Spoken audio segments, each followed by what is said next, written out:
Esto es Balance Empresarial con el contador público Óscar Gutiérrez.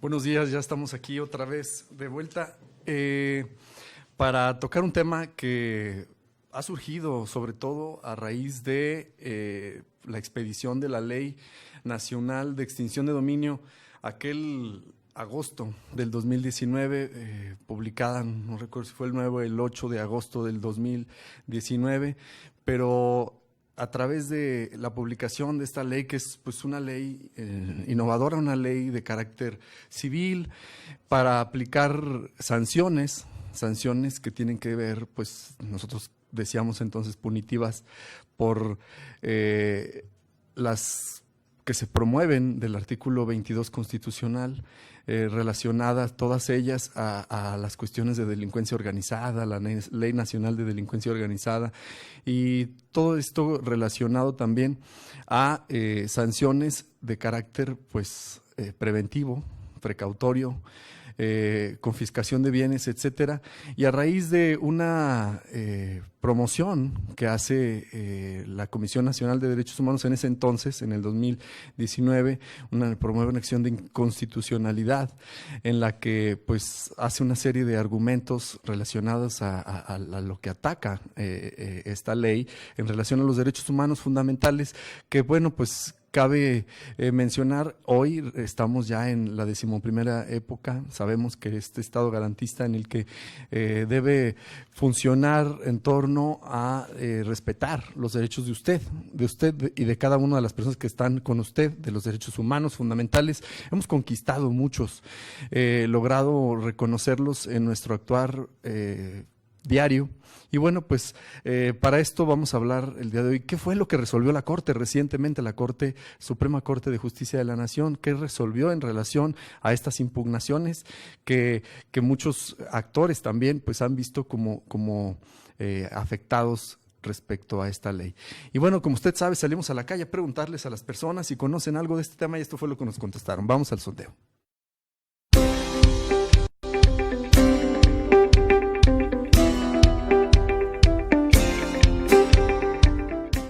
¿Conoce que existe una ley de extinción de dominio? No, hasta ahorita no. Extinción de dominio, esto es del gobierno, ¿verdad? Sí, parece que sí. ¿Una ley de extensión de dominio? No, la verdad no, la desconozco. ¿Sabe que existe un procedimiento que puede expropiar bienes que provengan de un delito? Sí.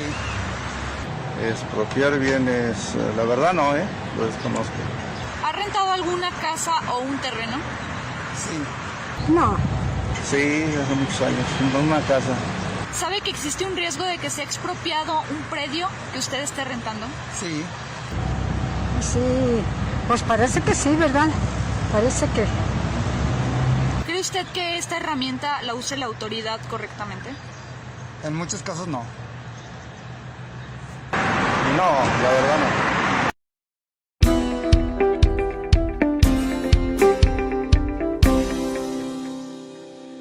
Bueno, pues ya escuchó usted, es un tema por demás desconocido para muchas personas, sin embargo, pues puede ser sujeto a una cuestión de estas. Hoy avanzamos mucho en la cuestión penal, pero bueno, pues para hablar de este tema no pudimos hacerlo sin consultar a un experto. Como usted sabe, este tema es un tema muy reciente debido a que en estos días lo ha resuelto y publicado la Suprema Corte en su Gaceta. Para eso nos acompaña el maestro Jesús Reynoso, ¿verdad? Expresidente de la Asociación Nacional de Especialistas Fiscales en Aguascalientes, un experto en este tema, y sobre todo, que es el tema que nos ocupa, director general de Reynoso y Roque, abogados patrimoniales, o sea, quien necesita usted conocer para entender qué es lo que le puede pasar. A ver, licenciado y maestro Jesús Reynoso, explicad aquí al auditorio, a ver, ¿qué significa esto? ¿Qué es la ley de extinción de dominio en palabras más, palabras menos? Palabras más, palabras menos. Óscar, primero te agradezco la invitación a a este espacio. Muchas gracias. Saludos a todo tu auditorio. Sí. Espero les sea de utilidad lo que vamos a comentar. ¿Qué es la Ley Nacional de Extinción de Dominio? Primero, tiene este carácter que es nacional, es decir, se aplica a toda la República Mexicana, aunque pareciera una obviedad, no lo es, porque las leyes pueden ser generales, que esto sería leyes de coordinación, y esta es una ley nacional.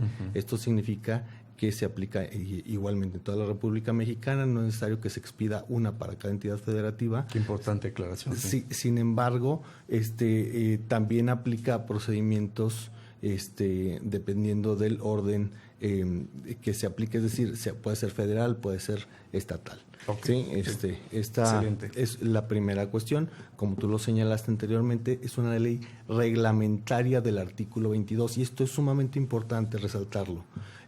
Toda vez que el 22 constitucional establece la confiscación de bienes derivados de actividades ilícitas, pero está precisamente en los alcances mínimos y máximos que se puede dar a través de la Constitución. Es decir, la Constitución establece garantías para todos los ciudadanos y los procesos que se deben todos llevar, los procesos que se deben llevar y entonces significa que la Constitución te está dando garantías mínimas para que nadie sea vulnerado en sus derechos humanos. Okay.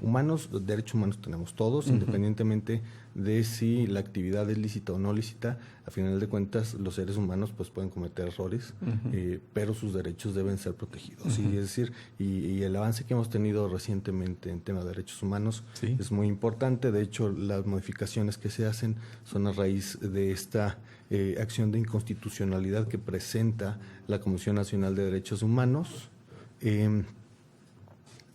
Continúo platicándote que es una ley de orden público. ¿Qué significa esto? Una ley de orden público significa que no puede dejar de ser aplicada. Es decir, en los asuntos de orden mercantil, civil, donde hay dos partes, solamente dos interesados particulares, se puede negociar la aplicación de sanciones pecuniarias, por ejemplo, llegar a acuerdos, y esta no se puede. Excelente. ¿Por qué? Porque es de orden público. Las leyes de orden público no son discrecionales. Esa es la parte interesante que tenemos que entender cuando una ley es de orden público. Esto sucede en muchas otras leyes que nos permiten diferenciar entre el derecho público y el privado. Entonces, el derecho público tiene esta característica, no es discrecional, se tiene que aplicar reglamentadamente y por último es de interés social. Significa que se aplica para beneficiar a la sociedad en general y esto mismo, llevado del carácter de orden público, pues le da una regulación más estricta en su aplicación. Y tú mencionabas ahorita algo, el nacimiento de la regulación a partir del 22, lo que está prohibido, ¿no? Las penas que están prohibidos a los mexicanos, una garantía de lo que usted tiene que saber, que está prohibido que suceda con usted, con su libertad, etcétera, con su patrimonio, y esto permite de cierta manera aplicar penas, ¿no? Y de ahí viene pues una cuestión que tú mencionabas, la carácter penal. Yo creo que de aquí rozar este tema, incluso es un tema que a veces no queremos tocar, ¿no? El tema de las penalidades o el derecho penal. Fíjate que es muy interesante que lo mencionas así como carácter penal, porque esta es una ley autónoma en la aplicación al procedimiento penal. ¿Qué significa? Que va paralelo el procedimiento de orden civil para ejecutar el procedimiento confiscatorio, le voy a decir confiscatorio entre comillas, porque la ley... De ahí peligro que vio la Comisión Nacional Bancaria, la Comisión de Derechos Humanos, Nacional de Derechos Humanos. Claro, porque podría tener este carácter confiscatorio cuando va de una forma paralela al tema penal. Incluso podría no estar avanzando el tema penal por la comisión de alguno de los delitos, que es una cantidad increíble la numeración que tenemos de delitos regulados por esta ley. Y paralelamente lo tiene que hacer el Ministerio Público en coordinación con las autoridades correspondientes y obtener un procedimiento para congelar bienes y luego darles un destino que podrían ser aplicados para el propio Estado, para el propio gobierno federal, y luego decidir qué se va a hacer con ellos, ¿no? Incluso llegar a la destrucción si fuera necesario por la naturaleza de los bienes de que se trate. Ahorita tú mencionabas este tema, pues que existen una cantidad, ahí mencionas una cantidad muy importante de pues actos que la ley reconoce como delitos y que pueden ser sujetos a generarse esta ley como consecuencia de extinción de dominio. ¿Nos puedes decir cuáles son? Los delitos. Los delitos que la ley pueda reconocer para, a veces veíamos el 400 bis, ¿no?, del Código Nacional de Procedimientos Penales, que enumera 20 y tantas fracciones, cada una por separadas, y alguien por ahí en algún tema llegamos a tocar la ley de lavado de dinero y iban y retiraban el dinero, no lo habían declarado y luego lo volvían a depositar, y entonces cada acto era diferente y se acumulaba, y entonces ese es el peligro que tú mencionas, o esos son los delitos a los que te refieres, o a cuáles. Bueno, un delito es una conducta tipificada, es decir, tiene una estructura que es regulada, y si no cumple con una característica o cambia una característica, pues puede reconfigurarse a otro delito. ¿Sí? Explícanos eso. Tú lo entendiste muy fácil. Pero... Sí, hay delitos que tienen ciertas características. ¿Sí? Por ejemplo, defraudar significa obtener un lucro indebido, obtener una ganancia indebida de otra persona a través de un engaño o de una maquinación para obtener ese beneficio. Beneficio. Hay un delito patrimonial específico que es muy importante, que está tipificado, que es la defraudación fiscal. De hecho, ese es uno de los temas, sí. Sí, entonces la defraudación fiscal viene porque se obtiene un lucro indebido de la obligación tributaria, es decir, del pago que se debe hacer de tributos por parte de los ciudadanos al Servicio de Administración Tributaria, al SAT. Muchas personas lo que decían, quiero hacerte una pausa aquí, muchas personas lo que hacían o que veíamos que era la base de esto en la investigación previa, que muchas personas metían en su contabilidad facturas falsas, y estas facturas falsas quiere decir que no realizaron esa compra y por tanto obtuvieron un beneficio por tener la intención de meter una factura falsa en su contabilidad. En efecto, y cuando llega a un cierto monto, que ahorita lo vamos a señalar, cuando obtienen el beneficio de este cierto monto por utilizar facturas que no representan la materialidad o la realización auténtica de la actividad que están soportando, o que son emitidas por empresas dedicadas, que se dedican a eso, ¿verdad? Factureras, sí, exclusivamente factureras, pueden incurrir en este tipo y entonces son susceptibles de entrar ya a estar reguladas por esta ley nacional de la que estamos hablando, de la extinción de dominio. Y quiero aquí aclarar, sí, de extinción de dominio y la propiedad tiene dos partes importantes que creo que valdría la pena que te platicara. La propiedad tiene el dominio, que es la capacidad de usar, disfrutar y disponer de un bien, es decir, completamente, y otra es la posesión. Una persona puede tener la posesión sin tener el dominio. ¿Cómo sucede esto? Sucede, por ejemplo, en el arrendamiento de bienes inmuebles, que es un tema interesante que creo que vamos a abordar. A abordar. Tiene sus matices detrás de esto, ¿no? Sí, tiene una razón de ser. Entonces, el dominio, tú puedes no tener un bien en la mano, sin embargo, sigue siendo tuyo. Y cuando hay muchos usufructuarios, ¿no?, también de los bienes. Sí, pueden ser los usufructuarios. Esto significa que son los dueños de un fruto. Y en el ejemplo clásico que vemos es, bueno, alguien puede ser el dueño de un árbol de naranjas, pero las naranjas son de otra persona. Son los frutos, exacto, le pertenecen a otra naranja, aunque el árbol le pertenece, por ejemplo, a Juan, y las naranjas son para Pedro. Lo vimos ahora muy común en el derecho testamentario, que los testamentos a veces se aseguran que la propiedad sea para los hijos y el usufructo para la esposa, por ejemplo, mientras viva, vitalicio. Sí, bueno, sí es un ejemplo, ¿no?, para que se entienda la diferencia de usarlo, poseerlo y tener el control total del bien, ¿no? Claro, y entonces son modalidades, porque, por ejemplo, hay estas modalidades de la posesión y de la propiedad, que no significa que haya una sola forma, ¿no? La forma clásica y creo que la más conveniente para una persona es tener la posesión y el dominio de un bien. Eso que significa que tienes auténticamente toda la posibilidad de estar usando un bien. Por ejemplo, yo tengo un vehículo y necesito estarlo usando, necesito la posesión y el dominio absoluto. Ok. Y esto, con la ley de extinción ibas a explicar que se extingue el dominio. Sí, se extingue el dominio porque pudiera que la posesión ya no la tuvieras.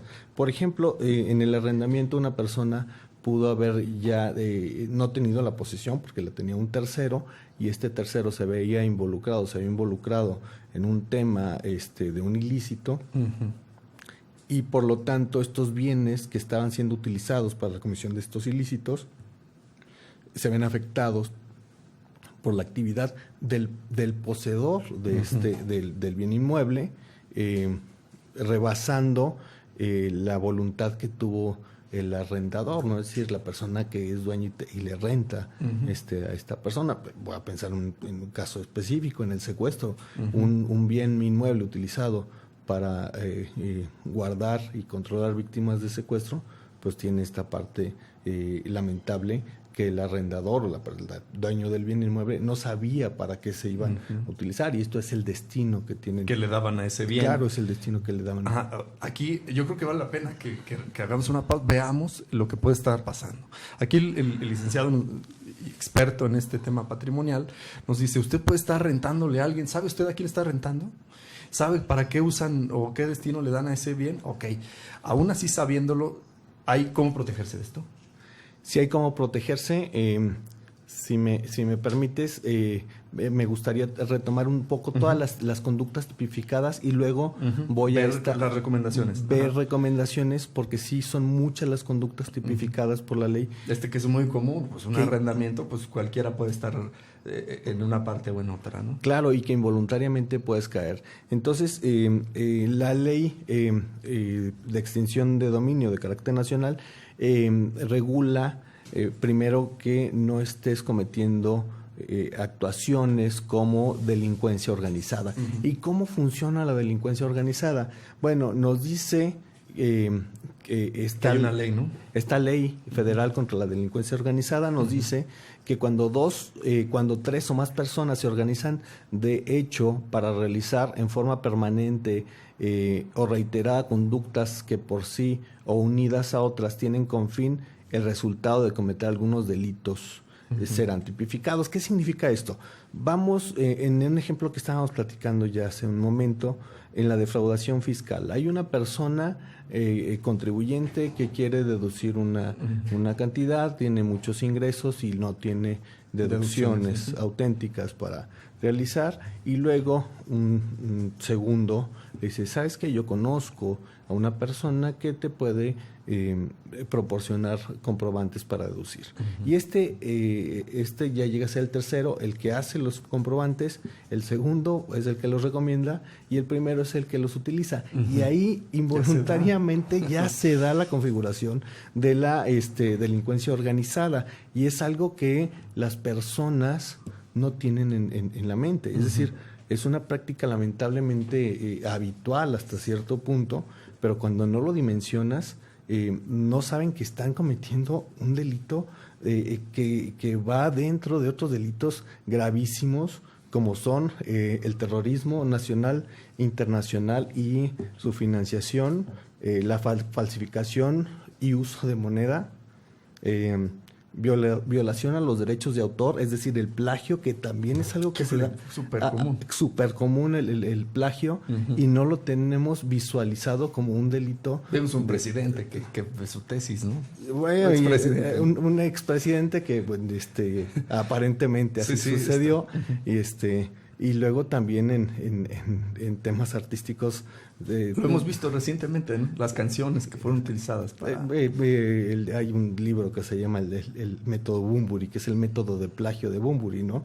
Sí, digo con respeto a todos los fans de Bunbury, que a mí mismo me gusta, pero pero existe, existe, ¿no? Cuando nos damos cuenta, hay acopio, tráfico de armas, tráfico de personas, tráfico de órganos, narcomenudeo, que también viene como delincuencia organizada, corrupción de personas, menores de 18 años, pornografía, turismo sexual, lenocinio, todos cuando son menores de 18 años o no tienen una capacidad de visualizar si es auténtico o no lo que están haciendo, es decir, personas que no tienen la capacidad de discernir sobre las acciones, que es su voluntad plena o no su voluntad plena, independientemente si no tienen 18 años, pueden tener más de 18 años, pero si no tienen el ejercicio auténtico de sus facultades, también incurren esta conducta, el asalto, el tráfico de menores, la trata de personas,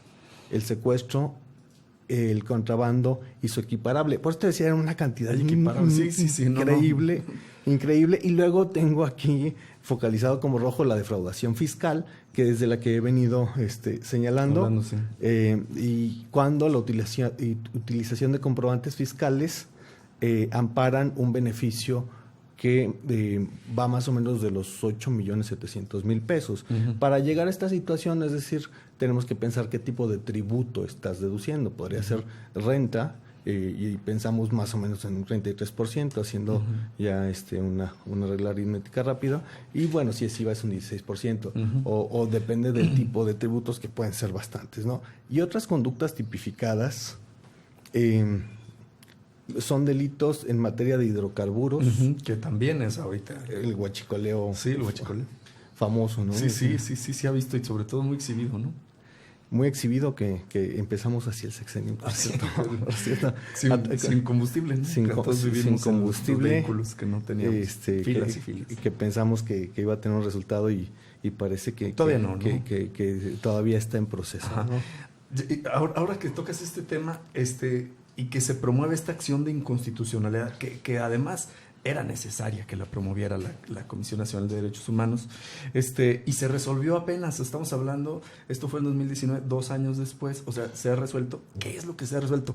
Para entender qué significa esto. Sí, con todo gusto. En todos los medios.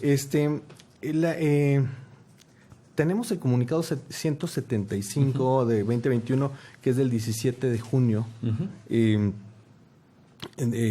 emitido por la Suprema Corte de Justicia de la Nación, que incluye el análisis de esta acción de inconstitucionalidad, que es la 100 del 2019, promovida por la Comisión Nacional de Derechos Humanos. Yo visualizo muchas cuestiones. Primero, celebro que la Comisión Nacional haya presentado la acción de inconstitucionalidad, porque era una ley, todavía es una ley confiscatoria, muy agresiva la ley.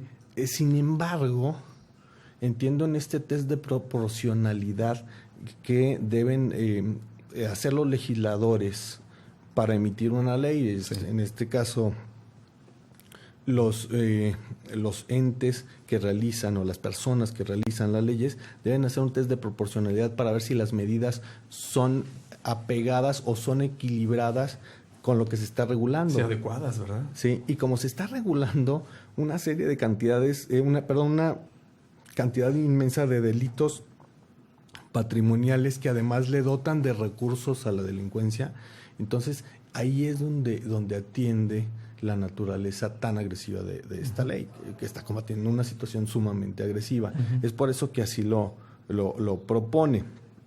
El Pleno invalidó los siguientes artículos y porciones. Para poner mucha atención. Sí, el artículo 7, fracción cuarta, la cual permitía el ejercicio de la acción de extinción de dominio respecto de bienes de procedencia lícita, pues consideró que ello resultaba violatorio al 22 de la Constitución, el cual limita la procedencia de dicha figura a bienes de origen ilícito. Es decir, separar los bienes que se obtuvieron con ese recurso y con los que no. Claro que sí. Es decir, si la ley constitucional, que es de carácter superior a la ley reglamentaria, que ya es la ley nacional, no puede ser rebasada en ningún momento. Y como yo hablaba en un principio, es garantista la Constitución, o garantiza derechos humanos mínimos y garantías individuales mínimas. Entonces, no puede incluir un concepto que no estaba previsto, y además rebasa por mucho ya la proporcionalidad de la que recientemente estaba comentando. Por otra parte, el artículo 7 que nos establece la acción de extinción de dominio procederá sobre aquellos bienes de carácter patrimonial cuya legítima procedencia no pueda acreditarse. Que esto es súper común también, ¿no? Sí, es bastante... Desafortunadamente. Bastante común y bastante desafortunado, Sí. y van de la mano estos dos conceptos. ¿Qué significa esta situación? Que son bienes que provengan de la transformación o conversión parcial o total, física o jurídica, del producto de instrumentos, objetos, material de hechos ilícitos. Es decir, si tenemos nuevamente un bien inmueble, que se obtuvo, por ejemplo, el terreno, que no es plenamente demostrable, pero luego toda la construcción que se hizo sobre este terreno se hizo con ingresos bien declarados, ingresos que se tiene una trazabilidad de dónde vienen, es decir, tenemos toda la línea de conducción, incluso electrónica, que es una de las cuestiones que yo promuevo, es decir, el uso de conductos de dinero trazable, de dinero electrónico bancarizado trazable, que es lo idóneo, y cuando se combinaban, entonces le das el carácter de bienes de producto ilícito a todo, cuando pues aparentemente era solo una parte, ¿no? Otra de las consideraciones que hace es que el artículo 7, fracción quinta, nos dice que la porción normativa que establecía la acción procedería respecto de bienes utilizados por la comisión de hechos ilícitos por un tercero, si su dueño tuvo conocimiento de ello y no lo notificó a la autoridad por cualquier medio o hizo algo para impedirlo. Lo anterior al estimar que la Constitución no exige acreditación de dicho elemento subjetivo para poder considerar que un bien está relacionado con una investigación, es decir, está integrando a una persona más, es decir, está siendo ya como si fueras una parte investigadora, o como si tu función o la función del dueño auténtico de un bien tuviera que ser la de delatar cuando te das cuenta, ¿no? Imagínate. Pero te voy a decir, yo creo que por la desconfianza que existe muchas veces en los procesos, yo creo que hay mejores investigaciones por las partes que por las propias autoridades, ¿no? De acuerdo. Desafortunadamente. Sin embargo, imagínate que te das cuenta que le rentaste a una persona que se dedica al terrorismo internacional un bien inmueble. Sí, hay un caso que... Sí, y entonces no vas a poner tu nombre en esta investigación, para que además ya saben dónde vives, ya saben dónde te depositan sí, porque además la tú renta. Te tuviste que identificar, claro. Viene con que te identificas. Claro, imagínate el riesgo que supone personal para el propietario de un bien inmueble, ¿no? Sobre todo porque en algunos casos, perdón que te haga la pausa, tienes que inscribir en el registro público los contratos, y ahí no solamente viene tu identificación, sino viene ratificado el documento que tú pones en tu domicilio, etcétera, etcétera, ¿no? Tu cuenta predial, para que te ubiquen perfectamente. Incluso no vayamos tan allá. Previo a rentarle a alguien, ya probablemente tuviste una plática así como tú y yo le estamos teniendo, ¿no? Sí. Y creo que es habitual. Se podrá hacer a través de terceras personas, de inmobiliarios y demás, pero no necesariamente, ¿no? Oye, entonces, para estos casos, porque aquí hace un tiempo tuvimos a una persona que el presidente de la Asociación Mexicana de Intermediarios Profesionales, y él hablaba de los riesgos que tienen ellos cuando pues van y muestran los bienes, etcétera. ¿Qué recomendaciones les darías a estas personas que rentan? Así muy breve para que... A las personas que rentan yo sí les podría recomendar varias cosas. Primero, que hagan contratos con personas que se identificaron previamente, es decir, solicítales... Desde antes, ¿verdad? Decía él, no, les va a pedir la identificación desde antes para mostrarle la casa. Hay que pedirle la identificación para saber con quién estás tratando. Hay que celebrar un contrato de arrendamiento especializado, no usar uno así, un formato tipo antes asesorarse, ¿no? Como con ustedes, asesores patrimoniales. Sí, claro. Porque hay muchas aristas que puedes no estar viendo, ¿no?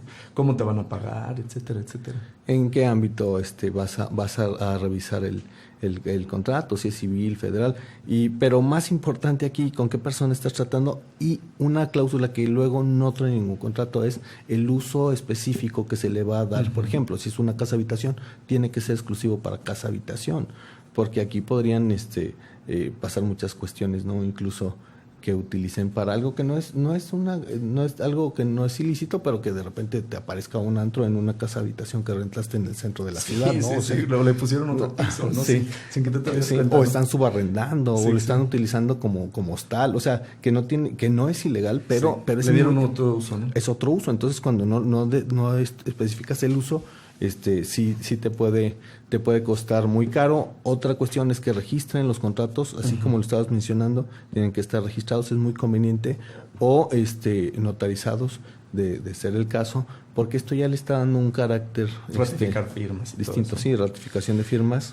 Quiero hacer una pausa para mencionar, gracias a los que nos están escuchando, viendo, Ricardo Lozano, te mando saludos, Adolfo Muñoz Torres, doctor, muchas gracias por acompañarnos, Francisco Díaz Chávez, el Patronato Banco de Ojos, Alejandro Peña, Rogelio Alonso Guerras, buenos días, felicidades, don Rogelio, por su nombramiento, Alejandro Peña, como siempre, excelente tema, Eduardo López, Jonathan Medina Montejo, Mario Alberto Vázquez, saludos, buenos días al ponente que nos está acompañando, Víctor Guerra, buenos días, Yarmelín Puente, muy interesante, gracias por darnos esta información, José de Luna, José Luis Revilla Olavarrieta, como siempre, excelente tema de actualidad, Adriana de Luna, Claudia de Lira, Ramiro Cisneros, bueno, a todos los que nos están escuchando, muchísimas gracias por estar siguiéndonos. Si cree que esta información es de utilidad, compártala con las personas. Recuerde que salimos también en Spotify, active la campanita para que automáticamente le lleguen estas notificaciones. Y ya para terminar, sabemos que este es un tema muy importante, que lo debemos abordar más a profundidad, incluso este tema da para mucho todavía. Yo creo que sería bueno seguirlo analizando por partes. ¿Cuáles serían principalmente las recomendaciones respecto a lo que acaba de dar la comisión, la Suprema Corte de Justicia de la Nación? ¿Qué podrías decirle al auditorio? ¿Qué recomendaciones? Es siempre evitar riesgos innecesarios en su patrimonio. Cuando ya están metidos en este problema, por alguna razón, ¿qué recomendación? Bueno, yo preferiría primero que eviten riesgos, es decir, no tenemos una cultura en general en México de la previsión y parece que insistimos demasiado en ello, pero creo que nunca va a ser suficiente. Porque el mejor medicamento para sanar una enfermedad es no enfermarte, aunque pareciera evidente. Pero si evitamos enfermarnos, no necesitamos el medicamento. Y aquí ya estamos comprando un medicamento bastante caro cuando entramos a este procedimiento que es de naturaleza civil, pero que puede terminar en la confiscación de un patrimonio bastante considerable. Por lo tanto, las operaciones deben dejar una huella de trazabilidad, como lo mencionaba, en la contraprestación, en el pago que les realicen las personas que están arrendando o utilizando bienes. Documentar todo y si es posible, a través de instituciones, por ejemplo, bancarias, que ya te da una certeza. Ilegales, ¿no? También, porque hay bancarias internacionales hoy en el celular. Bancarias nacionales reconocidas, reguladas, que puedan tener un efecto positivo ante una posible revisión, ante un posible juicio de esta naturaleza, porque entonces ya la autoridad les da otro peso a la valoración que tiene de estas pruebas. Evitar el dinero en efectivo en lo posible, porque no te da esta posibilidad de revisar que sea un dinero auténticamente limpio, y cuidar que no se incurra en delitos de los regulados por esta ley, y bueno, de ningún delito, pero hay muchos delitos que parecen no ser delito, ¿no? Te mencionaba el uso de comprobantes fiscales. Las personas no tienen una conciencia auténtica de todo lo que esto puede llegar a suceder, ¿no? Muchas gracias, maestro Jesús Reynoso, y gracias a usted por el favor de su confianza a acompañarnos este día. Abel Robles, Salvador Jiménez, José Jesús Peña Llamas, muchas gracias por acompañarnos y nos vemos en el próximo programa. Hasta luego.